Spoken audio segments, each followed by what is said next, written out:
Welcome to a tradition unlike any other.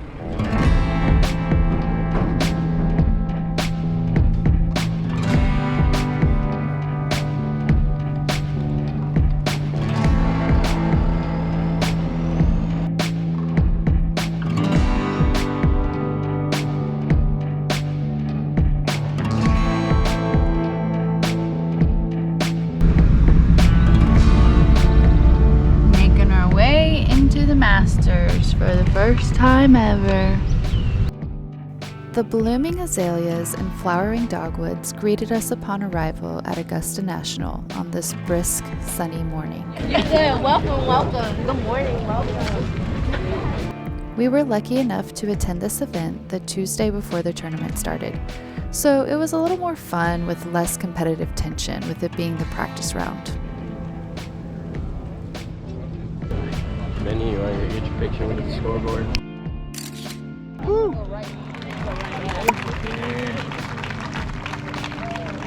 Neither of us are avid golfers, so the practice round tickets were all we needed to get an opportunity to appreciate the beautiful landscaping and design of Augusta National. Not only was the grass super lush and the most vibrant green, the beers were cheap, the pimento cheese legendary, and there was plenty of people watching to keep me entertained in between swings.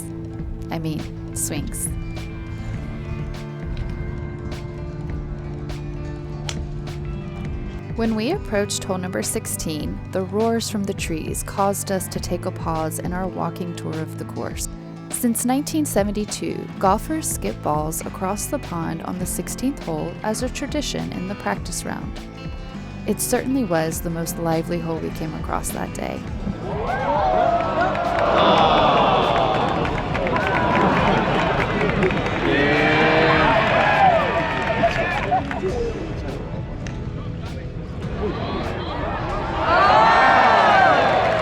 A little aggro, Tommy.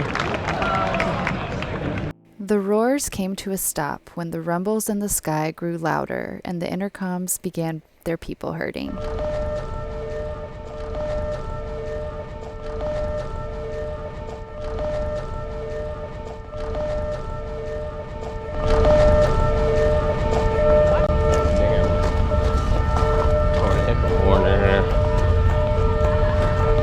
That's the end of our Masters trip. How was it, babe? It was great. There was a lot of grass. It sounds like the Hunger Games.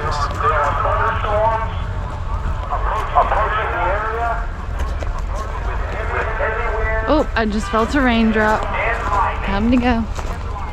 This was only the start of more bad things to come. By the time we finally made it out of the traffic jam and back home, I was already starting to feel the initial symptoms of the norovirus that I believe I contracted from the free payphones on the course. Although we got some exciting news that our first boxes would be delivered soon, that joy was short-lived when they showed up in terrible condition. We'll talk more about that later, but for now, these are the pics that Tanner snapped since I was unable to make it out of bed and film. Due to their condition, a category Tanner labels as junk, he refused the first set of boxes, and we eagerly waited for the next set to arrive. All right, come on, kiddos. So today is the day, well, the second day that our boxes have arrived. So I'm gonna go check it out and see if these showed up in better condition than the last. Got a cocktail because it's after 5. Perfect timing. All right, let's go check it out. Come on, girls. In case you missed it, we're building a container house in the Florida Keys, but with the permit process starting off at a snail's pace and having far more elbow room in South Carolina versus the property in the Keys, we decided it would be worth the extra transport costs to bring the boxes to South Carolina first and prepare them for the crane to nestle them atop our 16-foot columns and tie beams.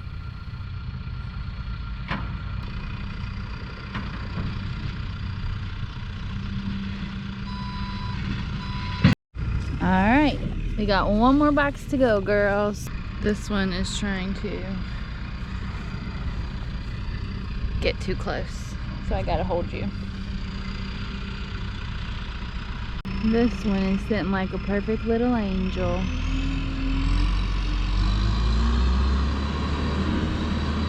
Now let's talk about the containers. The lot this container home will rest upon is only 38 by 30, which is what led us to our decision of using 20-foot containers. We need a total of 5 boxes for our build, but 2 containers can ship on a truck, and we wanted to have an extra just in case, so we were shopping for a total of 6 boxes. Tanner went to his favorite online shopping site, Marketplace, to begin his search. He messaged several ads and vetted their quotes and sketchiness. And just like that, we've got 2 boxes. How you feel about that? You have no clue. That's gonna be your future house right there. Ultimately, one company was able to provide us with the lowest estimate and included transport. Come on. Let's go. Let's check them out. That company was YFE, You First Express Containers. Let's see. Now, Sailor, how do you open this thing?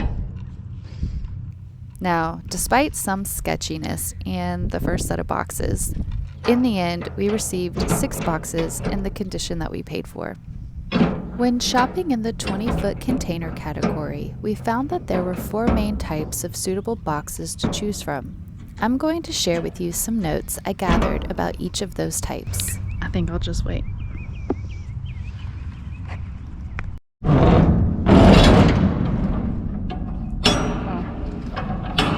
Definitely wasn't opening it the right way. Starting at the top tier, you can buy new, meaning nothing has ever been transported in the box, and is obviously why it's the most expensive. It's a future bedroom or kitchen or living room. All right, let's see what box number 2 looks like. Next, we have one-trip containers that have only transported 1 shipment and is likely in pristine condition.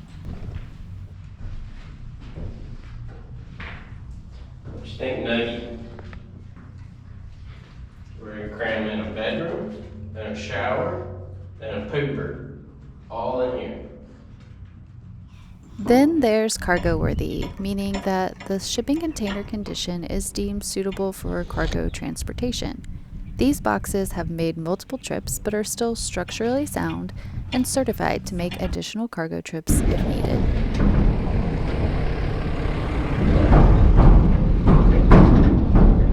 And finally, there is wind and watertight, which is not suitable for cargo, but provides adequate protection against wind and water if being used for storage. Oh, they match! We got 2 more containers. They match! At least these 2 do. So that's nice that it's not like all different like colors.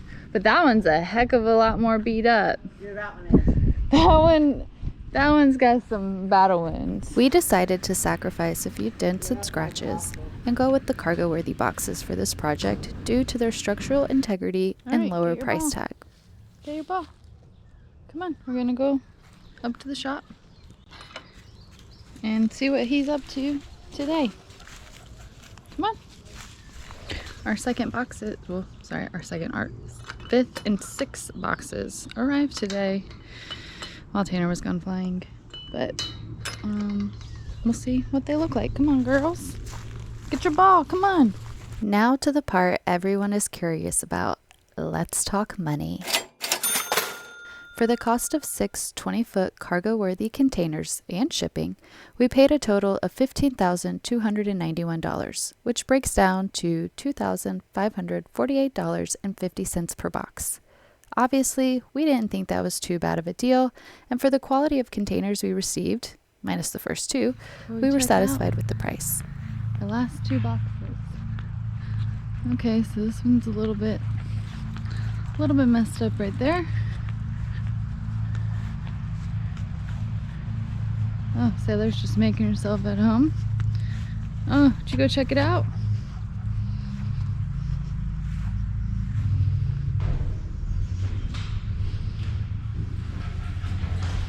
The roof looks a little messed up on this one.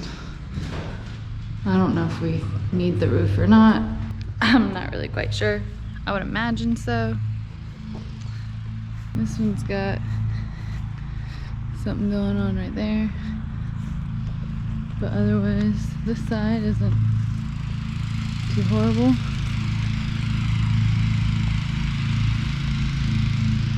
You're in my way.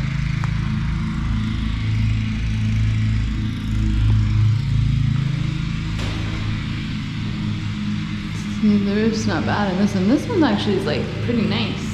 This one's probably, might be the best one. What do you think? You think this is the best one, Sailor?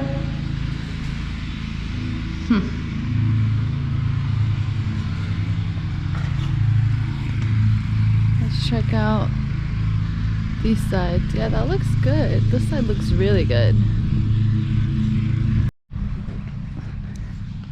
And it's a little crumpled, so some of these are definitely gonna have their sides taken out. But like that one, that side's not bad. That one's but like that first one. So I think we'll be fine. I think we'll be able to piece together what we need from these. All right, well, I just got done working and I came outside because I started hearing some banging, and I'm noticing that our boxes are slightly moved. So girls, we're gonna go, come on Pooh Bear, come on. We're gonna go try and figure out where these boxes moved to, because I thought we needed to decide which sides and things we needed in particular places. So maybe they just like scooted over so they weren't taking over the entire yard. Yeah, I think that's kind of what they did, but we're gonna go double check. Yeah, so false alarm. No boxes over there yet. All of them just got pushed to the side because I think they mowed. Still waiting to finish off the last beam to put on there, and then we can start stacking them up.